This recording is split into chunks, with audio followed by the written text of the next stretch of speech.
Thank you very much, Michael. I just want to take the opportunity, but I already have been with you twice, press conference and then during the technical meeting. I guess all I have to say is thank you for your contribution, for collaboration, for your service, for your dedication to our sport. There's a lot of familiar faces here that I see all the time, which means that you love athletics, track and field. And I want to express my deep appreciation to Michael that has been the instrumental person to be moving the Caribbean Journalists Association, but is a lover of athletics, track and field. I know he has to cover all the sports. He's also president of the NACAC Media Commission, and we have big plans in the future as we restructure and even IAAF and all the area associations for you guys to have a more direct and commendable position within our family. So thank you very much, and I don't need to speak that much to you. I know you want to hear President Coe, his remarks to being here in this beautiful island. So it's my pleasure and my privilege to introduce President Sebastian Coe to you so he could give some remarks for his visit in Grenada. Thank you. Victor, can I first of all thank you for your kind remarks. Thank you also for the invitation to be here this afternoon. And as Michael said, this is actually my first official function in the area as president of the IAAF.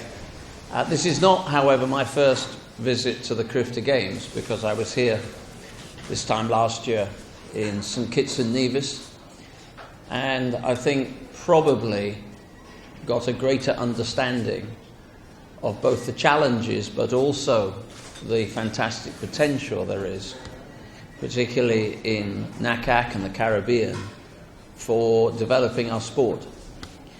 We've been through some very difficult days, some very difficult months, but still the big challenge is to engage and encourage and excite young people to take up our sport. And you know that as well as I do, because as journalists and commentators about our sport, you all the time are trying to figure out what it is that we need to do to maintain that interest and that excitement, particularly at a time when there are many competing challenges, many competing activities, particularly screen-based activities for young people, sometimes competing sports that attract their attention.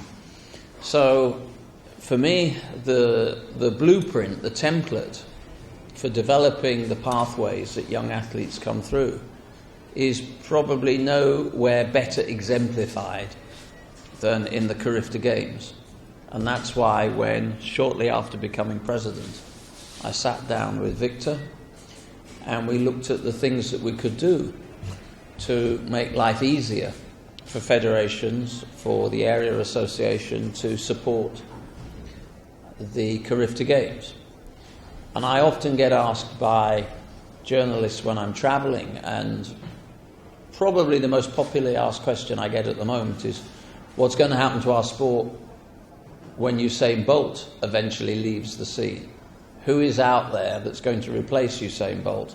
And my simple answer is, come to the CARIFTA Games and you'll find out. And so for me, this is a very important moment for me as president of the international support.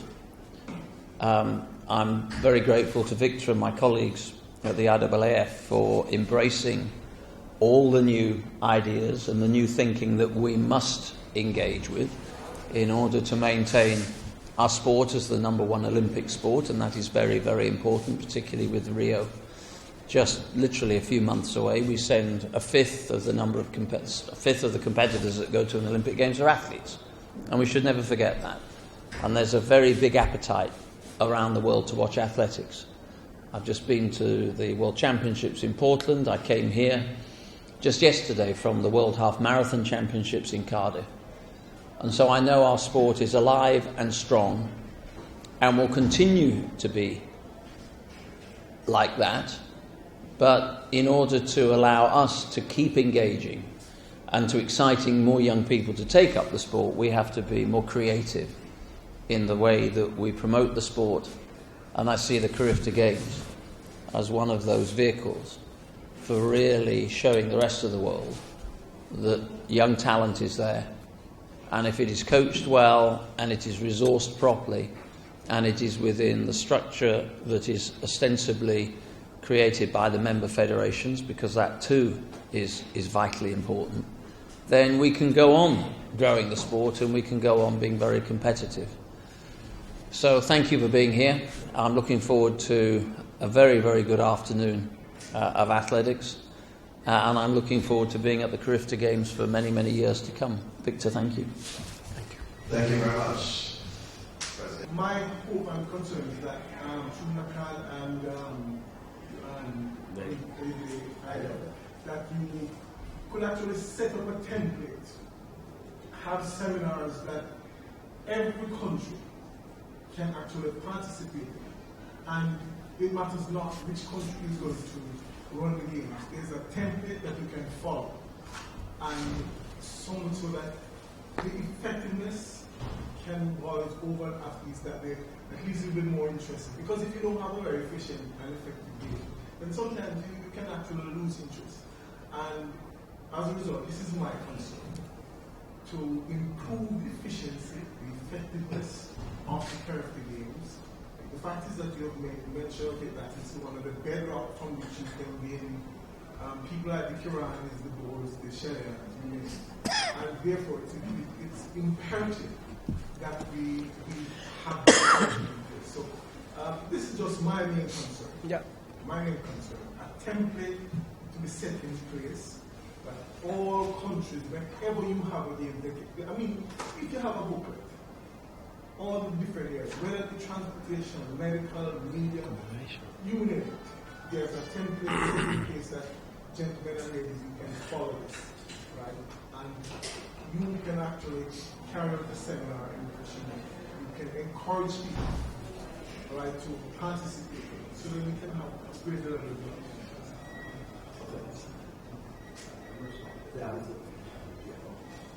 Do you want me to deal with the questions at the end, Yes. or do you want me to do? You can do it now.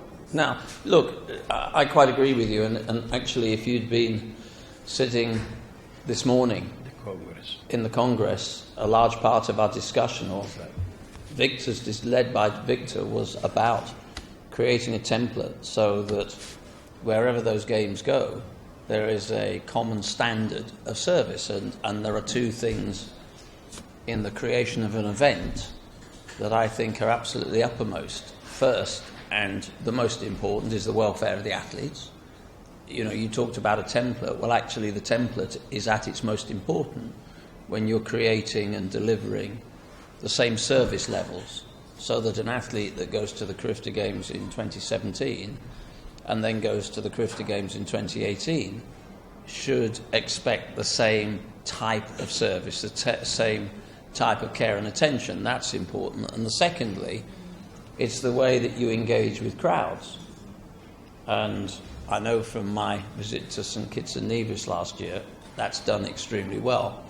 So it is very important, and a large part of the discussion, and Victor can speak eloquently about this himself, but a large part, I was very impressed, there's a large part of the discussion that took place in the Congress this morning was about creating processes and procedures.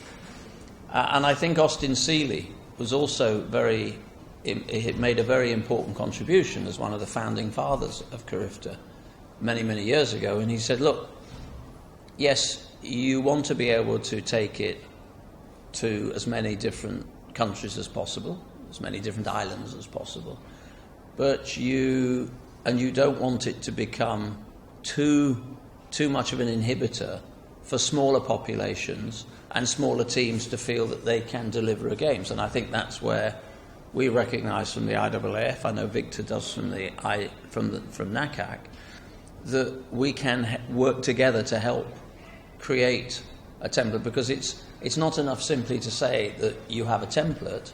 You've actually got to help those member federations to meet the requirements that you set down on that template, because sometimes they're going to be just unrealistic without some extra help. But I agree with the fundamental principle that it's for the athletes that you really want to create that template, because they need to know there's going to be a certainty about the level of service that they're going to receive, whether it's in competition, whether it's in the hotels, whether it's transportation, whether it's the operational integration between the training track and the stadium, and the fact that they're going to be there a few days beforehand. So that needs to be factored in as well. Try to be brief as possible. Good afternoon. Welcome to Eastern Caribbean. My name is Mike Collier.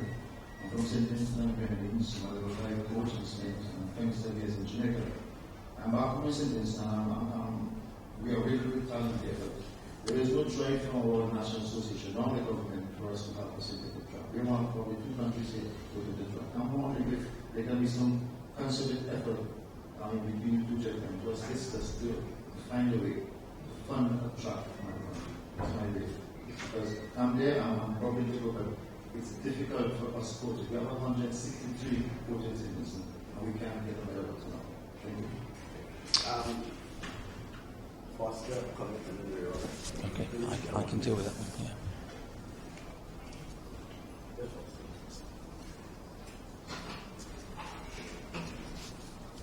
Foster, you can look at the answer. Mr. President, I'm Foster, Jamaica. Is there a possibility that we get or see some closure to what's going on now in Russia before, say, the Ironman, not the Ironman, before the Olympic Games in Rio this year? Okay, are there any more? Yes. My question relates to a little bit to the template, but specifically to media journalists and photographers, right? My concern is the game of the CARIFTA Games is really growing rapidly. I don't think we've been able to keep up with the administration and execution of how we administrate the games. In regards to me, I'm not in an interview with Raquel, the photograph commissioner, just important last weekend. I think it's important that the IAAF probably assign someone like a Raquel either to the CARIFTA Games or to come in and someone that can shadow her so we can start to get this right, because for the most part they've been assigning this. And let me first say this is no disrespect to Grenada. This topic from NACAC, we have one of the worst press reports with regards to how we handle media CARIFTA Games in NACAC. So this is no disrespect to Grenada. But I think for too long we've been having yeah, there may be photographers, but if I have no academic experience, no world experience with regards to how to manage photographers and media at the CARIFTA Games. So at the end of the day, respectfully, they can write their hit right. And it becomes very frustrating. So I'm wondering if there's somewhere between NACAC and the IAAF we can get together and have someone that focuses on making sure the issues of flow and photographers and video doesn't happen.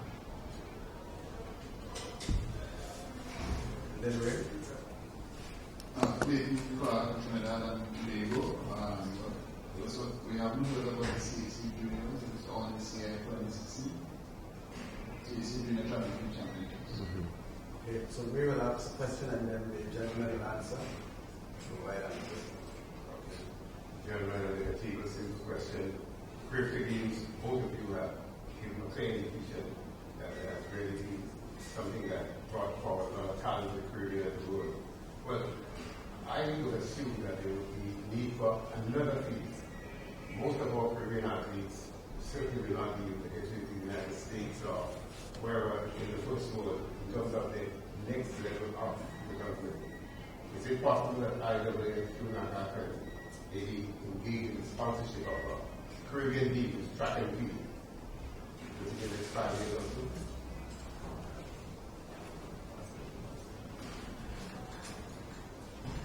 I think that's the Caribbean Circuit. Yeah. President?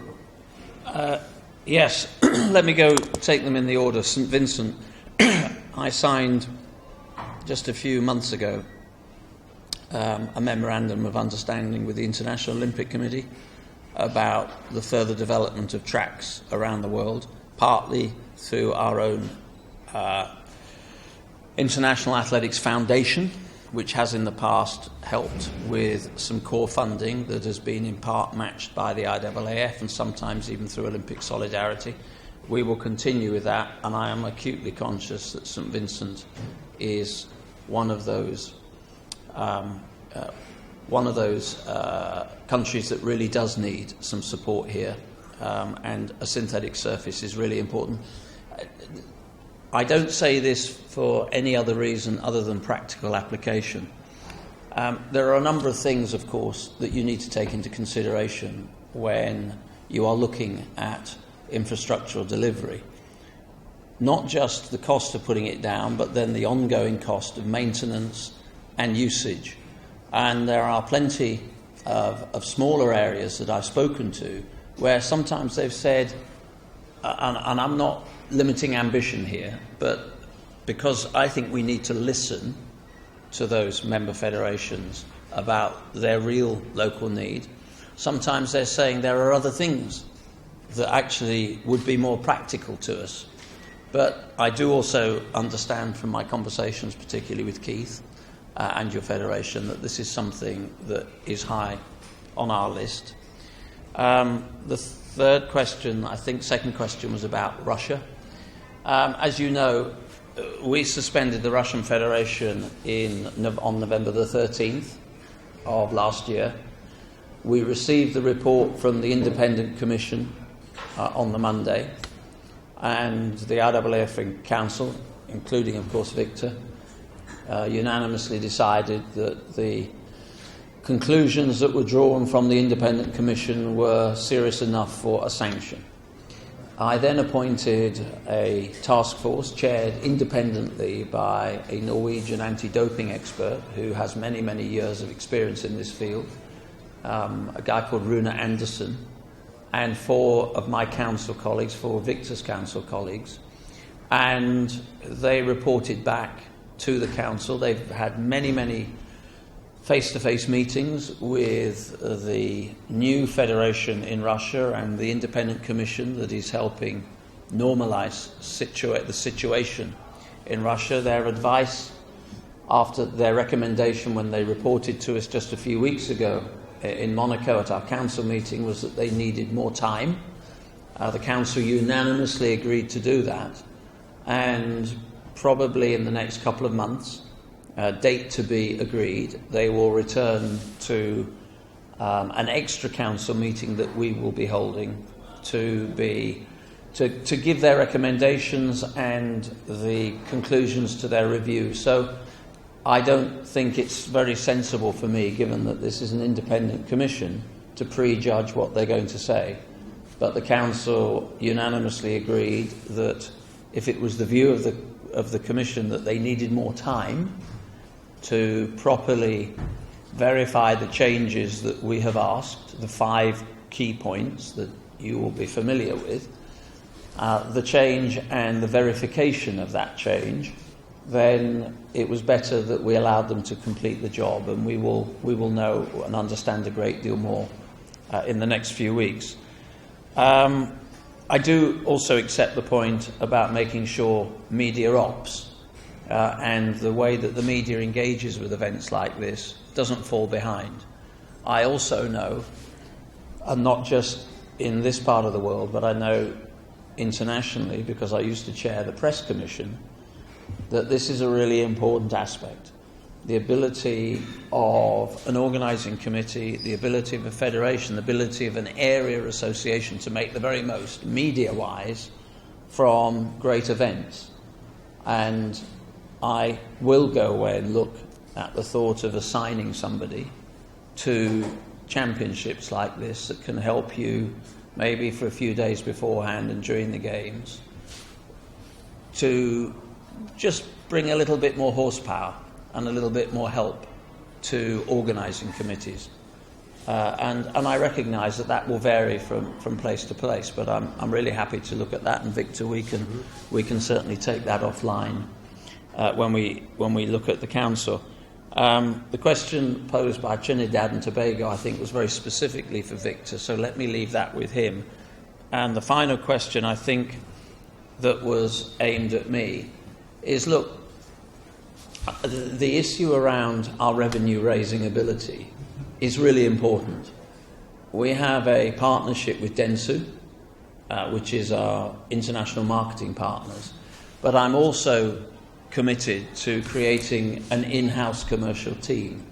And that in-house commercial team, I will charge with looking at how they raise revenue specifically to be able to give greater security to the events that we treasure.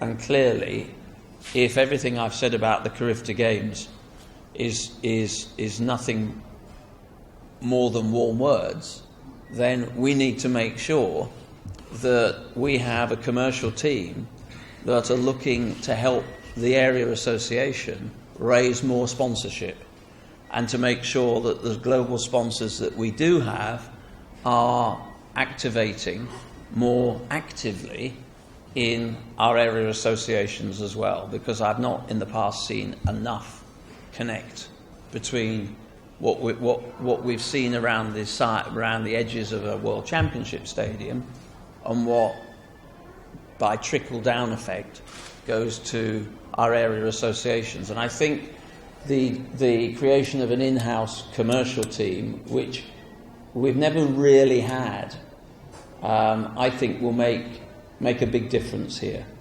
And I do think that looking at creative ways as to how we can help area associations to bring greater security to these events is something that's important. So I'm hoping that within the next few months we will have a commercial director in place.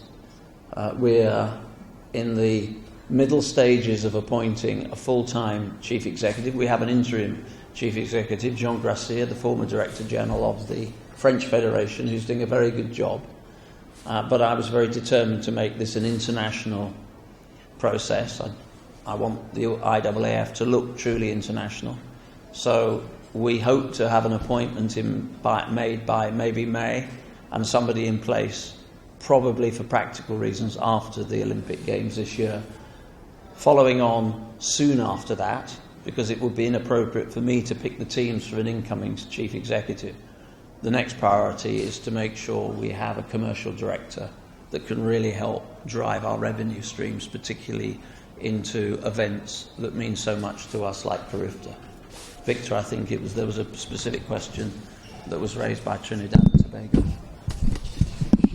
I understand that's the one about the juniors, right? Some of the games, the Caribbean games. Yeah, CAC Junior and then the Caribbean Games, yeah. Yeah, regarding the CAC Juniors, you guys could recall way back that Central American and Caribbean Confederation was founded back in 1966, way before NACAC. And for us, that was our area association, regional association, and we had a great history in that association. When NACAC was founded, 1988, the objective and the goal was that NACAC will culminate on embracing all the products, and I mean competition and championship that the CAC was sponsoring, because NACAC was the one that had the representation of athletics in the IAAF Council. But we kept on balancing to having the CAC different competition. We have CAC age group, juniors A and B, under 17 at that time, then it changed under 18, under 20 cross country, all the championship that slowly NACAC has been embracing, because we have to serve the whole NACAC community, all our members, all our families. And our families include Canada and United States. And they protest that while we were doing championships, were involved the region and the area without having us involved. And It was a little bit overlooked, before, but when I became president, one of my major priority was to bring on board Canada and USA. It's impossible for us as an area association to avoid having USA and Canada to be an integral part of our family, because whatever and the amount of resources that they could offer to us. As you know, many of our athletes go to the universities in the United States, and there's no other centers for high-performance development than the universities in the United States. That has been proven. And many, I'm an example of that. I went to a scholarship in 1963 to the University of Houston. Everything paid. Then master's degree, doctorate degree, through my scholarship. And that's one part of the social, cultural, and education values that, been part of in sport. But the fact is that we could not continue doing championships without avoiding having our two big brothers that could help, just not with the competition and the coaching system that they have, if not also in resources with sponsorship and so forth. And things slowly are catching up in that way. And now they competed in the NACAC under 23. We didn't have a NACAC seniors. We tried one in 2007 and didn't work, so we stopped it. Until last year, we had one in Costa Rica that President Koch was there, and it was a very good championship. The next one is 2018, and now guess what?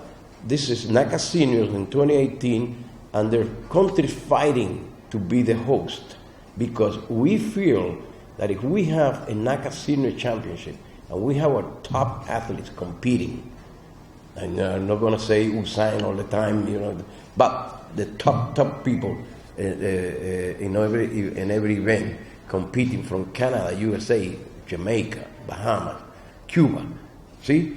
Then it will be a big different event like the European Athletics. When the European Athletics have their championship, everything stopped. So what we are doing in 2018, we are having the NACAC Senior Championship or Open Championship during the European Championship and the African Championship. So that will be a big weekend for athletics in the whole world, because the sport will captivate the media and all the different outlets out there, because Europe will be competing with the best athletes, we will be competing with our best athletes, and Africa will be competing with the best athletes. So, but we have to, and it was discussed this morning, to maintain the tradition, some of the tradition, and some of the values of the CAC. Remember we even, when I came as president of CAC in 1998, in 2000, we established a Hall of Fame. The CAC Hall of Fame, Herb McKinley, George Rodden, Alberto Juan Torrena, Enrique Figueroa. All those people need to be recognized, because this is the people talking about the history that our young athletes will look after, and they're there. Anna Fidelia Kirot, George Skirk from Jamaica, Hazley Crawford, all these people, Edwin Roberts, that I received a call from Edwin Roberts yesterday. He's still involved. And this we wanted to maintain. So, 20 years ago, I developed a rotation, knowing that could happen when NACAC came on board, that knowing that we're going to have a situation with the calendar, because the difficulty that we have in the whole world is a calendar. Now with the Diamond League and with the other one-day meetings like the Challenge League and area permit meetings. So what we have decided is to maintain CAC through a commission. We don't need to have a CAC Congress and a CAC Council, because we already have NACAC Council. But we could have a commission that deals directly with the CAC product. And we're going to have CAC Senior next year, And already Colombia, as you know, we have 5 countries that touch the Caribbean Sea in South America that are part of the CAC. Suriname, Guyana, Panama, Venezuela, and Colombia. And they keep asking, when are we going to have another championship? So we have next year CAC Senior and CAC Age Group. Our region was the first one in 1985 that created a championship, a regional championship for kids 11, 12, 13, and 14.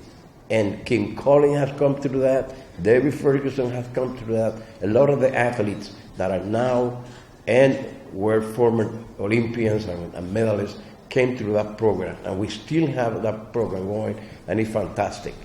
But at the same time, we are going to culminate and make sure that NACAC keep going forward. So NACAC Junior has been proposed, and the council has approved it. So we're going to have the first one in 2018.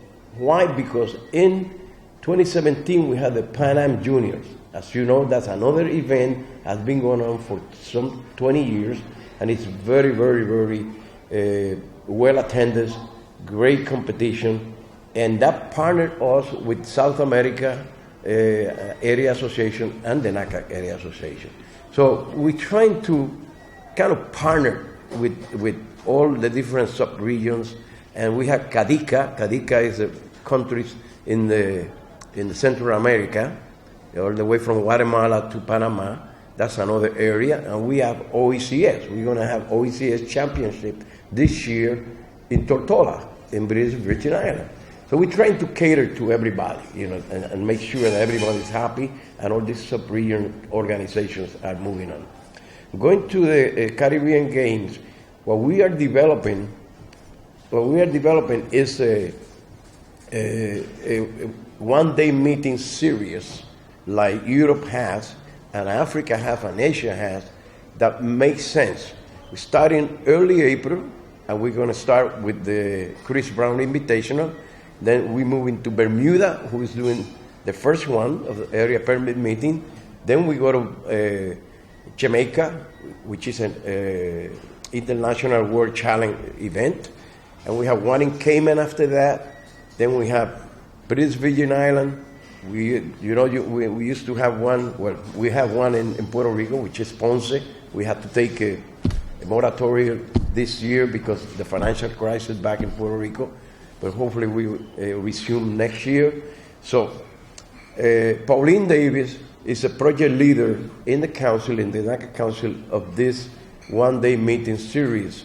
And Rob Guy, the CEO from Athletics Canada, and Duffy Mahoney from USA Track and Field, and Garth Gale from Jamaica, they have this commission, and they putting together this series of one-day event meetings, which is 2.5 hours, 3 hours, very dynamic, the best athletes in the world. And already Canada has 2 sponsors waiting for us to present a proposal to buy the whole concept and sponsor us in that. So those are the immediate plans that we have. The events are in place. We have 2 new one-day meetings, area permit meeting, is the Racers Club Grand Prix in Jamaica, June 11.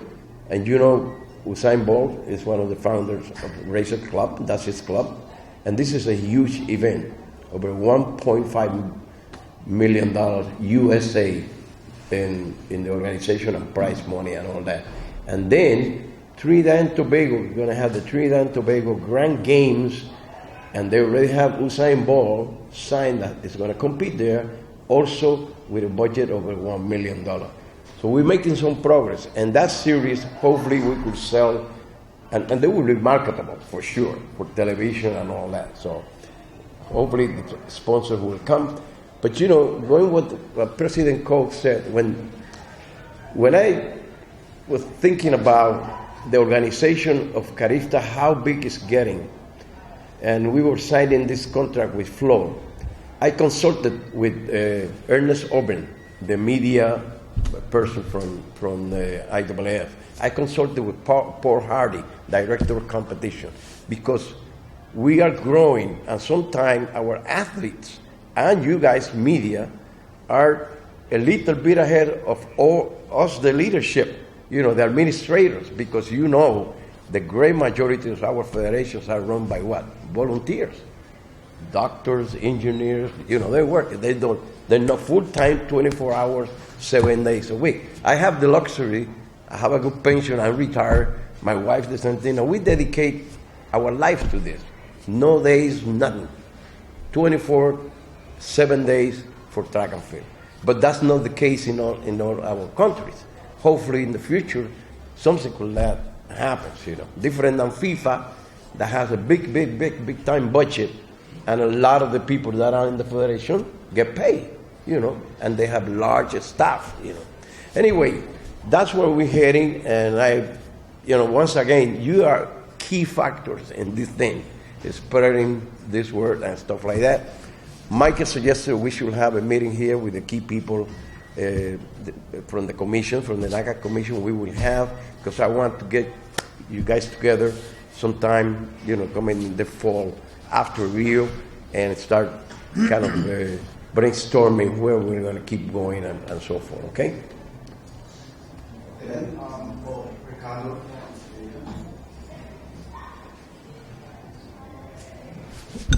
Just to be clear, no CAC juniors this year. No, because this year we have NACAC under 23. Was scheduled for Maya West. We couldn't have it, but it's going to El Salvador, and we already have confirmation from USA with Canada, Jamaica, all the countries. Under 23 is a very important category. Why? A lot of the athletes, at least in our area, are college students.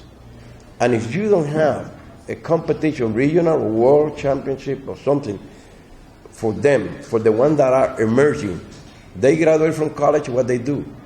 They go to work, okay? Unless they are phenomenal, that they already at the level of Usain and the other ones, but those are few. But the great majority of them, they need to go to work, or they need to have a laboratory of competition, championships and stuff like that, and they stay motivated and committed to the sport, So. I have another question for President Cole. I don't know youth championship. Athletes are required to run only, most cases, one event. For example, in Jamaica, at our Boys and Girls Championship, which is very highly competitive, athletes run as much as 5 events. So, what would be your take on that? Do you have a personal opinion where athletes should not be allowed to run so many events? I think it depends a lot on their age. I think it depends a lot on the nature of the competition.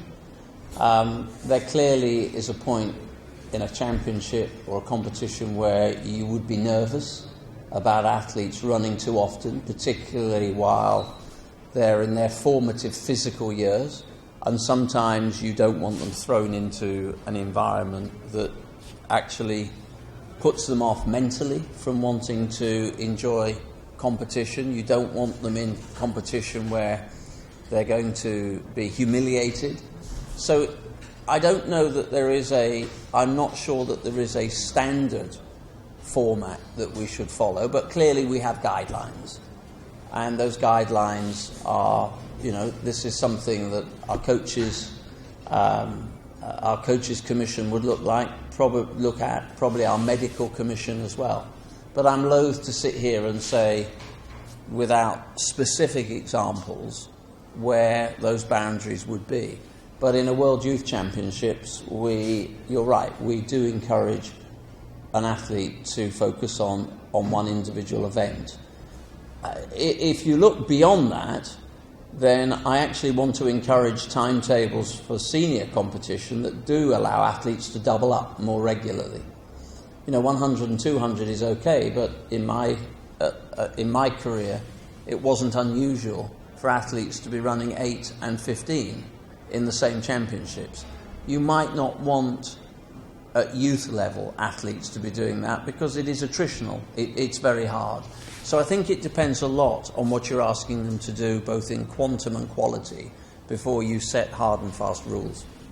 And if I could just get one more question in. The world youth is under 18. Are there any discussion, anything on the table to maybe to lower that age to, say, about 16 years old? Because the age between 18 and 20, under 20 and under 18 is just 2 years. And therefore, athletes who are 15 years old, 14 years old, and are very good, beating persons who are 19 and 18 years old, will not have that opportunity to run at that high level World Youth Championships. Are there any way that we can get this age limit a little bit down by, say, about 2 years? I think you've got to be very careful. I do think you do have to have there has to be caution here about asking athletes at too young an age to undertake physical, certain levels of physicality that can, in the long term, harm their development. Victor is a very seasoned coach. He would probably agree with me that it's not the only consideration when an athlete is 14 or 15. They can be precociously talented, they can be more physically mature, sometimes they can mature at a faster physical rate than other athletes in that age group. If you're really looking to be careful and create the right pathways so that at the age of 16 or 17 you haven't been overly ambitious with them too early, and then you lose the most important years, which are 18 through to 21, roughly the junior to senior levels, which is probably the most complicated time in coaching. I'm no expert on this, but I do instinctively feel that you have to be quite careful. If an athlete is precociously talented, there have to be other considerations about the level and the amount of racing that you would give them. But Victor, this is more your field than mine. No, you're quite right, and the main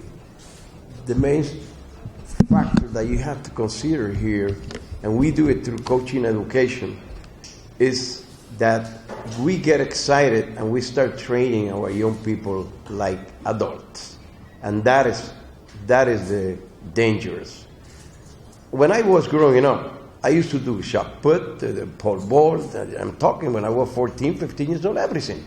I get involved in everything, but I was not trained, like they train right now, because a lot of the coaches now just take the training from a former athlete or something like that, or something that the coach wrote about, and this is training that is designed for a seasonal type athlete, maybe older than 19, 20 years old, and still 19, 20, 21 years old, they're still developing. One good example is our hurdler, Javier Coulson.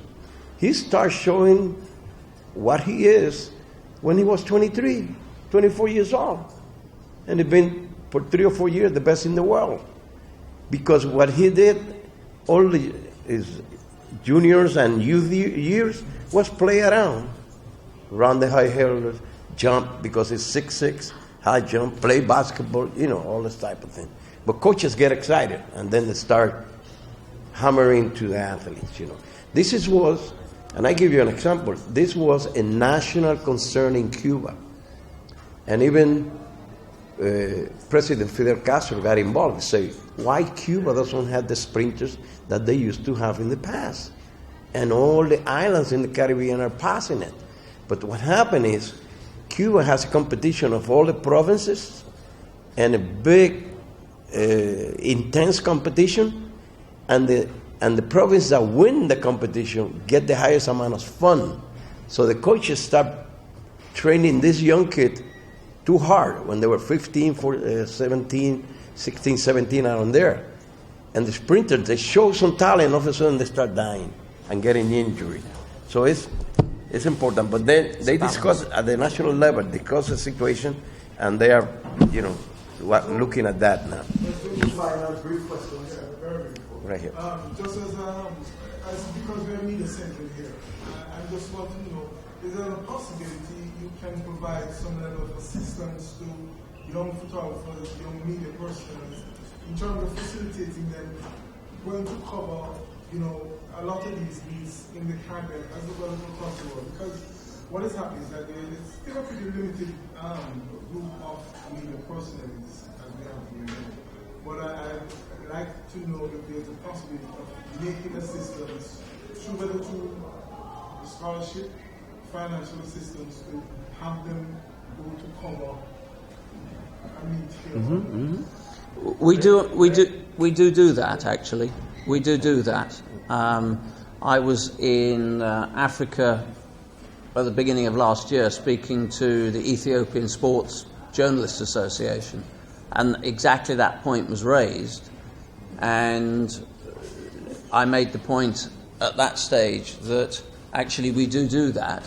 Maybe we need to make a little bit more about what we do, but our media operations team, Anna Lenyani, has already this year embarked on many seminars to encourage young writers, young media ops people, some federations, some meet promoters that want to create the right media atmosphere, the right media operations. So we do that, and yes, sometimes we do fund and invite journalists from around the world to be a part of a World Championships. We had that program in Portland just a few days ago. So we probably need to make sure that people do know that there is that possibility. We're not going to take hundreds of people, but we certainly have the provision to be able to help some key regions where track and field is important. I know two quick questions. One to do with Paralympics. I know that there is the International Paralympics Committee, but your sport, athletic sport also, in the Caribbean, is where perhaps we will first begin to spot our athletes.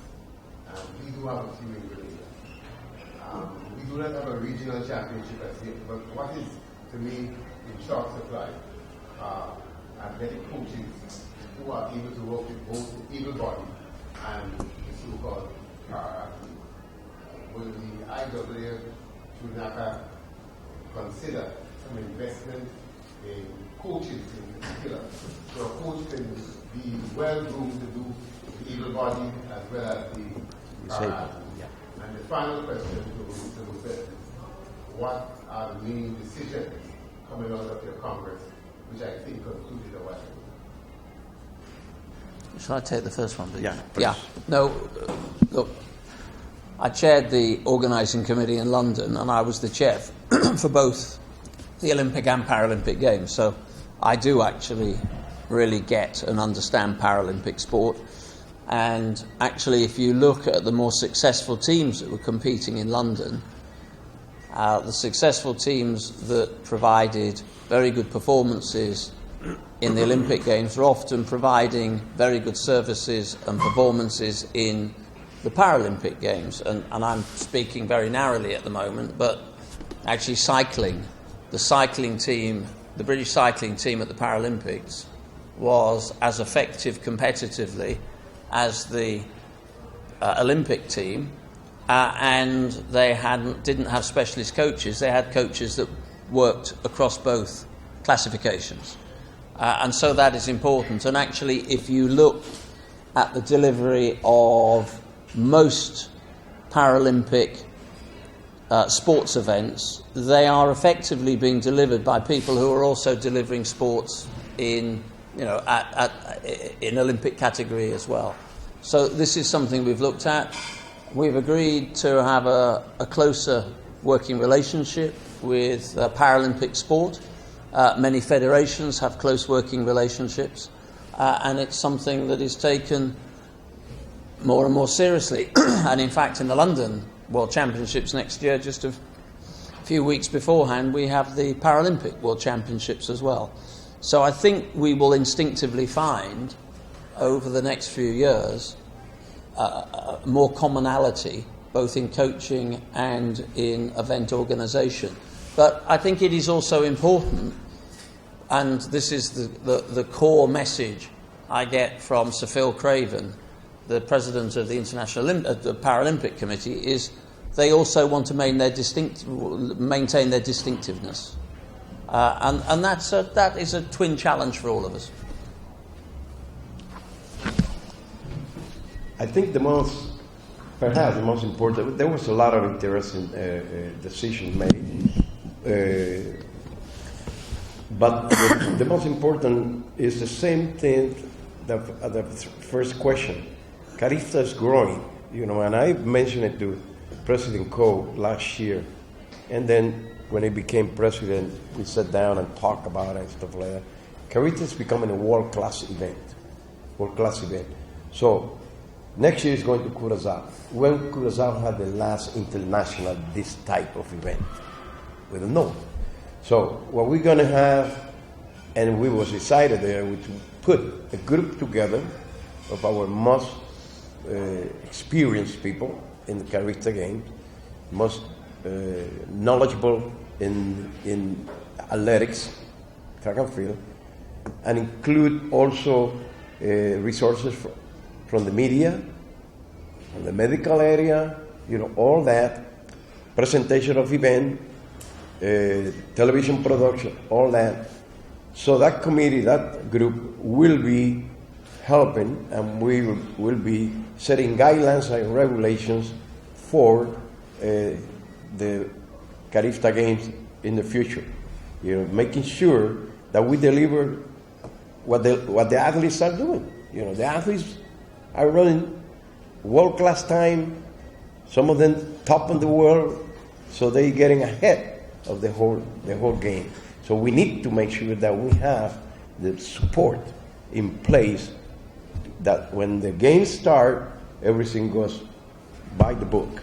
And that was a decision that we made. We're going to have people from the IAAF Council that are members of the NACAC Council, and the CARIFTA family, members of the CARIFTA family, the previous organizers, like people from Grenada here, will be traveling to Curaçao to help Curaçao with the game. As a matter of fact, they're having a meeting right now, the local organizing committee from here with the local organizing committee from Curaçao.